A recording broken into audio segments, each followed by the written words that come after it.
प्रश्नावली 2 की ओर। अब हम यहाँ पर बात करेंगे कि किसी द्विघात समीकरण के मूल किस प्रकार ज्ञात कर सकते हैं, यानी कि रूट किस प्रकार ज्ञात कर सकते हैं, क्वाड्रेटिक इक्वेशंस। ठीक है, तो इसके अंतर्गत हम देखते हैं, यहाँ पर मैंने कुछ उदाहरण लिया है। जैसे प्रश्नावली 1 का पहला प्रश्न है, पहला प्रश्न का दूसरा ये प्रश्न मैं यहाँ पर लिख दिया हूँ। इसके अंतर्गत इस प्रश्न को हम किस तरह से बनाएंगे वो हम देखते हैं। तो यहाँ पर क्या लिखा हुआ है, दिए गए मान, ये जो मान है ना, वैल्यू है x is equal to 0, sorry x is equal to 2 और x इज इक्वल टू -3, ये दोनों दिए गए समीकरण के मूल है अथवा नहीं, ये पूछा जा रहा है। तो इसके लिए हम क्या करेंगे, देखिए इन दोनों वैल्यू को हम इस इक्वेशन में पुट करेंगे। तो x इज इक्वल टू 2 पहले रखेंगे और देखेंगे कि क्या ये जो इक्वेशन है वो 0 के बराबर आता है। अगर 0 के बराबर आता है तो ये समीकरण के मूल है, और अगर नहीं आता है तो वह समीकरण के मूल नहीं है। एग्जाम्पल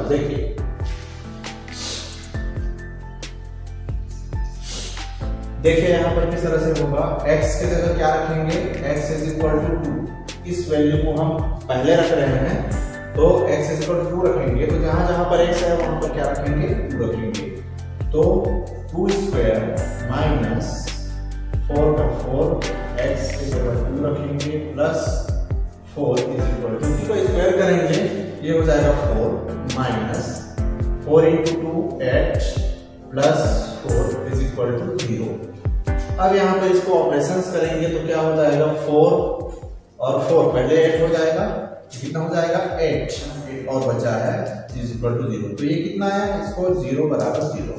तो यह समीकरण के मूल है, यानी कि x इज इक्वल टू 2 अगर रखते हैं तो ये जो 2 है वो इस इक्वेशंस के क्या है, रूट है।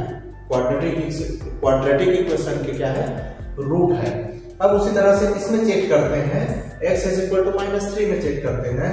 तो x इज इक्वल टू -3 रख लीजिए, तो ये क्या हो जाएगा, -3 स्क्वायर माइनस 4 का 4 रखेंगे, x की जगह क्या रखेंगे, -3 प्लस 4 इज इक्वल टू 0। ठीक, -3 का स्क्वायर यानी कि क्या हो जाएगा, 9 स्क्वायर है इसीलिए ये जो माइनस है वो प्लस हो जाएगा, माइनस 4 का 3 से मल्टीप्लाई हो जाएगा तो माइनस और माइनस का ये प्लस हो जाएगा, तो ये हो जाएगा 12। ठीक है, और ये प्लस 4 इज इक्वल टू 0। तो यहाँ पर जितने भी प्लस हैं उसको आप पहले ऐड कर लीजिए।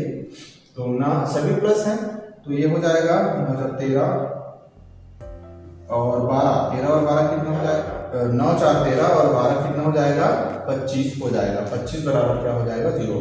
तो क्या ये 0 के बराबर है, अगर हम वैल्यू -3 को रखते हैं तो नहीं है, तो ये क्या हो जाएगा, ये मूल जो है नहीं है। ठीक है, तो x इज इक्वल टू 2 इस क्वाड्रेटिक इक्वेशन का मूल है और -3 जो है इस इक्वेशन का मूल नहीं है। तो इस तरह से मूल को हम ज्ञात करते हैं, रूट को पहचानते हैं। अब चलिए उसी तरह से आगे हम एक प्रश्न और देखते हैं। ये जो दूसरा प्रश्न है, दूसरा का ये पहला प्रश्न है, इसमें क्या कहा गया है कि मूल को पहचानना है। जैसे कि आपने यहाँ पर रूट को पहचाने, क्वाड्रेटिक इक्वेशन के रूट को आप पहचाने कि ये मूल रूट है कि नहीं इस इक्वेशन का। उसी तरह से द्विघात समीकरण के मूल को पहचानना है, यानी कि यहाँ पर गुणनखंड के रूप में इसको दिया गया है और इसके मूल को पहचानना है। तो इसके मूल को पहचानना बहुत ही आसान है, ध्यान से देखिएगा, थोड़े समय में बनता है। तो इसको क्या करते हैं, मूल को पहचानना है तो हम इन दोनों गुणनखंडों को अलग अलग 0 के वैल्यू के बराबर रख लेते हैं। जैसे x - 4 इज इक्वल टू 0, इसको हमने रख लिया 0 के बराबर। दूसरा x - 2 इज इक्वल टू 0 के बराबर रख लिया। अब क्या करेंगे, इसके रूट को फाइंड करने के लिए x इज इक्वल टू, यानी कि इस 4 को हम ट्रांसफर कर देंगे 0 की तरफ, तो क्या हो जाएगा, +4। x इज इक्वल टू 4 इसका आंसर है, अर्थात इस इक्वेशंस का जो रूट है वो 4 आएगा। उसी तरह से x इज इक्वल टू +2 हो जाएगा, यानी कि x इज इक्वल टू 2 इसका आंसर होगा, अर्थात इसके जो रूट हैं 2 प्राप्त होंगे, एक तो x इज इक्वल टू 4 और दूसरा हो जाएगा 2। तो ये इसका आंसर होगा, बहुत सिंपल है। उसी तरह से मैंने कुछ कंफ्यूजिंग क्वेश्चन इसका दिया है, जैसे इसको देख लीजिए, x 2x + 3 3x - 7 = 0। तो इसको कैसे हल करते हैं उसको ध्यान से देखिएगा। तो इसको भी सेम ऐसे ही हल करेंगे, 2x plus 3 is equal to 0, और इस क्वेश्चन को भी 0 के बराबर ले लेंगे, इस पार्ट को 3x minus 7 is equal to 0।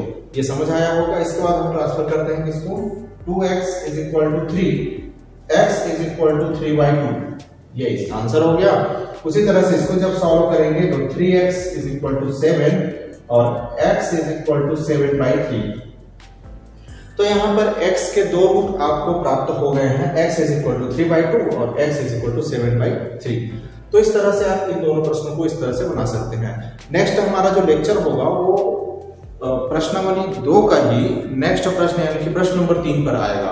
Video लंबा हम नहीं बनाएंगे, और अगर किसी प्रश्न में अगर आपको डाउट होता है, इस प्रश्न को बनवाना है, तो आप कमेंट बॉक्स में बिल्कुल कमेंट कर सकते हैं कि इस प्रश्न को बनाया जाए, तो हम आपको बिल्कुल तत्परता के साथ उस प्रश्न को बताने के लिए तैयार हैं। धन्यवाद दोस्तों। इस वीडियो को अधिक से अधिक शेयर करिएगा और चैनल पर नए हैं तो सब्सक्राइब जरूर करिएगा।